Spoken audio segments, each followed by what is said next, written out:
Bonjour, bienvenue dans un nouveau moment salut. Aujourd'hui, on va parler du fait de regarder à Jésus, et donc de la simplicité de l'évangile, la simplicité du salut. Et pour cela, on va aller en Jean chapitre 3, les versets 14 à 16. Et Jean chapitre 3, c'est le fameux passage où Jésus-Christ parle avec Nicodème, et il y a le plus célèbre verset de la Bible qui est dans ce passage, Jean chapitre 3, verset 16, qu'on va lire. Et donc on va lire à partir des versets 14, et qui nous dit, donc Jésus parle à Nicodème, et dit: et comme Moïse éleva le serpent dans le désert, de même il faut que le Fils de l'homme soit élevé, afin que quiconque croit en lui ne périsse point, mais qu'il ait la vie éternelle. Car Dieu a tant aimé le monde qu'il a donné son seul Fils engendré, afin que quiconque croit en lui ne périsse point, mais qu'il ait la vie éternelle.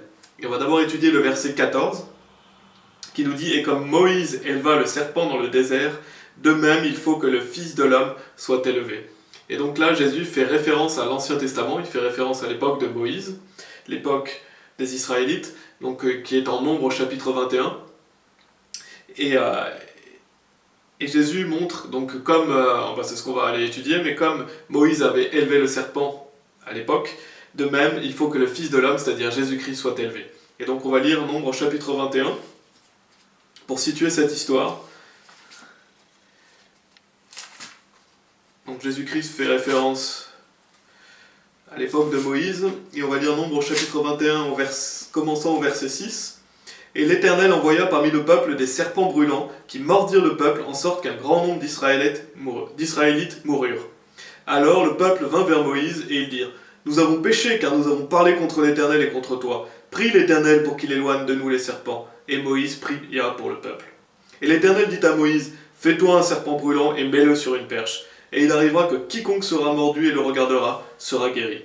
Moïse fit donc un serpent d'airain, et il le mit sur une perche. Et il arriva que quand le serpent avait mordu un homme, il regardait le serpent d'airain, et il était guéri. Donc c'est vraiment une histoire puissante de l'Ancien Testament, où on voit qu'Israël, le peuple d'Israël, va tenter Dieu, et d'ailleurs c'est ce qui est dit en 1 Corinthiens chapitre 10, verset 9, qu'ils vont tenter Christ. Et donc le peuple d'Israël va tenter Dieu, et Dieu, pour les punir, va envoyer des serpents brûlants qui vont mordre les personnes, et les personnes vont mourir lorsqu'ils sont mordus par les serpents. Et le peuple se rend compte de son péché, il se rend compte qu'ils ont péché contre Dieu, donc ils vont demander à Moïse d'intercéder auprès de l'Éternel pour qu'il puisse être pardonné. Donc Moïse va demander à l'Éternel, et l'Éternel va répondre, c'est ce qui est écrit au verset 8, « Fais-toi un serpent brûlant et mets-le sur une perche, et il arrivera que quiconque sera mordu et le regardera sera guéri. » Donc l'Éternel pourvoit une solution pour le salut physique de ces personnes, pour leur guérison physique. Et donc Dieu pourvoit une solution, et il dit à Moïse d'élever un serpent sur une perche, et que quiconque regardera ce serpent sera immédiatement guéri.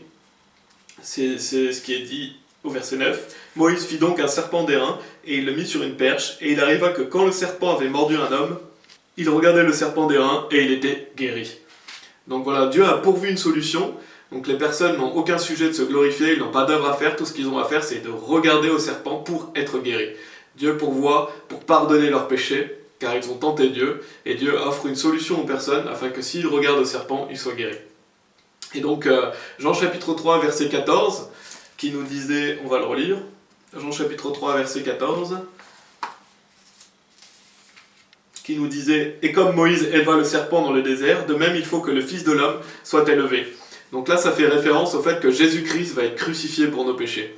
Et donc, cette histoire de Nombre, chapitre 21, montre que Dieu pourvoit une solution à cause des péchés des hommes, et de même, Dieu a pourvu une solution à cause de nos péchés, c'est-à-dire le fait que Jésus-Christ, le Fils de Dieu, est venu mourir sur la croix pour nous. Pourtant, Jésus-Christ n'avait aucun péché.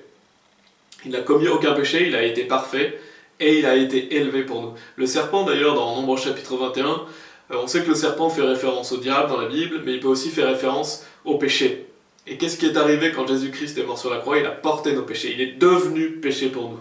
Et c'est ce qui est dit d'ailleurs dans 2 Corinthiens chapitre 5 verset 21, que Jésus-Christ est devenu péché pour nous. Lui n'avait commis aucun péché, il est parfait, il a accompli la loi de Dieu, il n'a jamais péché contre la loi de Dieu.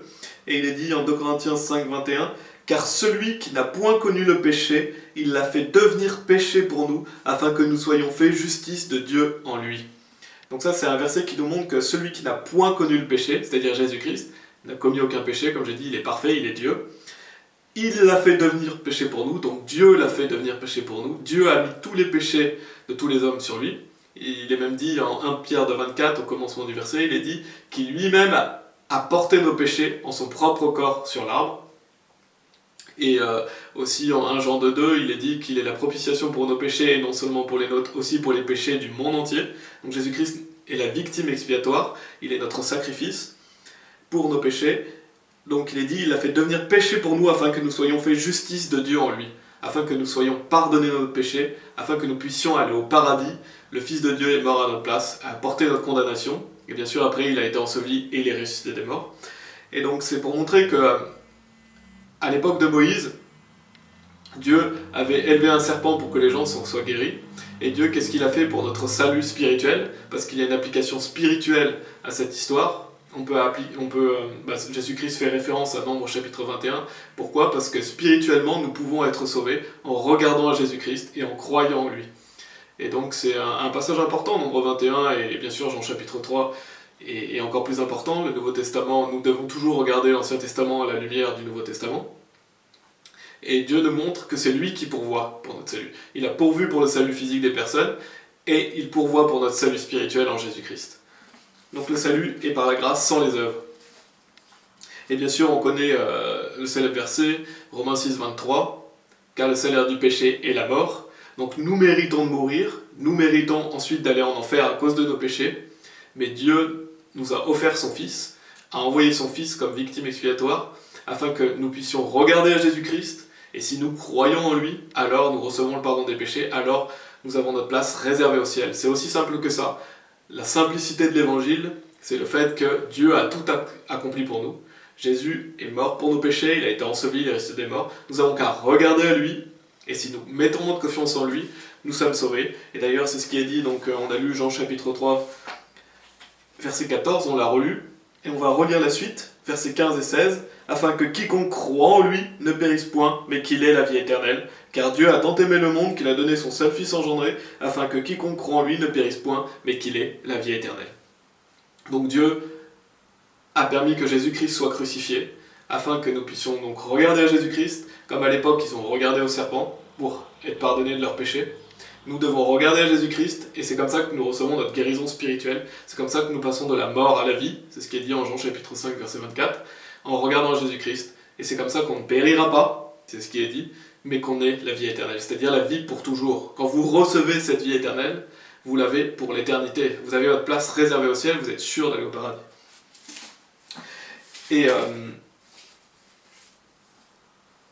Et donc on va lire aussi Jean chapitre 6, verset 40, pour montrer le fait que nous regardons à Jésus par la foi.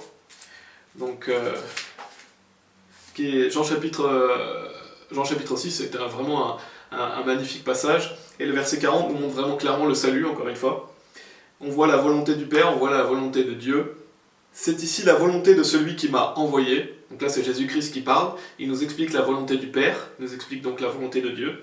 Que quiconque contemple le Fils, donc regardez au Fils, quiconque voit le Fils, et croit en lui, ait la vie éternelle, et je le ressusciterai au dernier jour. Donc Dieu nous dit que si vous regardez à Jésus-Christ et que vous croyez en lui, vous avez la vie éternelle. Et vous avez l'assurance d'être ressuscité au dernier jour. Parce que Jésus-Christ a vaincu la mort, et lorsque vous êtes en Jésus-Christ, vous avez aussi vaincu la mort. Et on va terminer par lire Romains chapitre 6.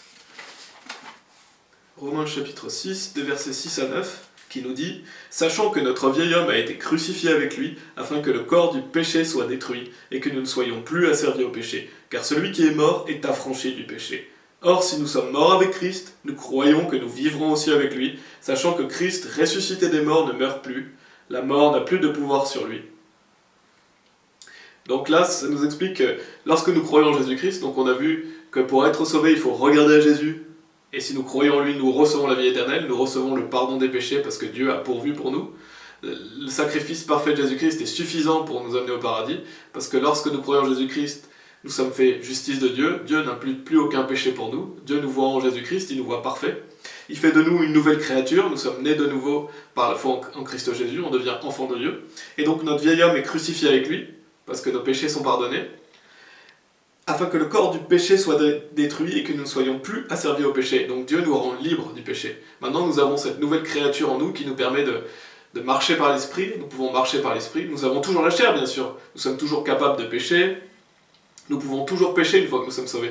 Mais on a cette possibilité maintenant de marcher par l'esprit. L'Esprit Saint vivant en nous, et Dieu ayant fait de nous une nouvelle créature, nous pouvons marcher par l'esprit. Donc nous devons nous considérer comme morts au péché. Déjà, nous sommes pardonnés, c'est clair, c'est sûr, mais aussi on doit se considérer comme morts au péché parce que nos péchés ont été crucifiés en même temps que Christ, lorsque nous avons cru en lui. Et si nous sommes morts avec Christ, nous croyons que nous vivrons aussi avec lui. Donc grâce à Jésus-Christ, nous sommes vivants, parce que Jésus-Christ est ressuscité des morts, il a vaincu la mort, et en Jésus-Christ, nous vaincrons la mort aussi. Donc voilà, c'était une courte vidéo, mais je vous invite vraiment à méditer sur ce passage de Nombre 21 et sur Jean chapitre 3, car ça montre vraiment la simplicité de l'évangile. Remercions Dieu pour le fait que le salut est vraiment simple, le fait d'aller au paradis est très simple. C'est pour ça qu'il faut l'expliquer aux gens, ils n'ont qu'à regarder à Jésus-Christ. Jésus-Christ est mort pour leurs péchés, et les personnes, s'ils placent leur confiance en lui et en son œuvre parfaite, alors ils sont sauvés. C'est aussi simple que ça. La Bible nous parle de la simplicité de l'évangile. Nombre chapitre 21, justement, symbolise la simplicité du salut, le fait que Dieu avait pourvu pour les Israélites qui avaient péché contre lui. Il avait pourvu une solution, il suffisait qu'ils regardent au serpent qui avait été élevé afin qu'il soit guéri. Et bien de même, nous, et pour toutes les générations, nous regardons à Jésus-Christ. Si nous croyons en lui, nous recevons le pardon des péchés. Et dans l'Ancien Testament, il n'avait pas le nom de Jésus, mais c'était le même salut. Il suffisait de mettre sa confiance en Jésus-Christ, il suffisait d'invoquer le nom du Seigneur pour être sauvé. Donc voilà, n'écoutez pas tous les faux enseignants et toutes les personnes qui compliquent le salut. Le salut est simple. La Bible nous dit qu'il faut être comme un petit enfant. Il faut être humble, il faut se reconnaître coupable et savoir que Dieu a tout accompli pour nous. Nous regardons à Dieu, nous croyons en son Fils Jésus-Christ et on a l'assurance de la vie éternelle. Dieu nous promet de nous ressusciter au dernier jour.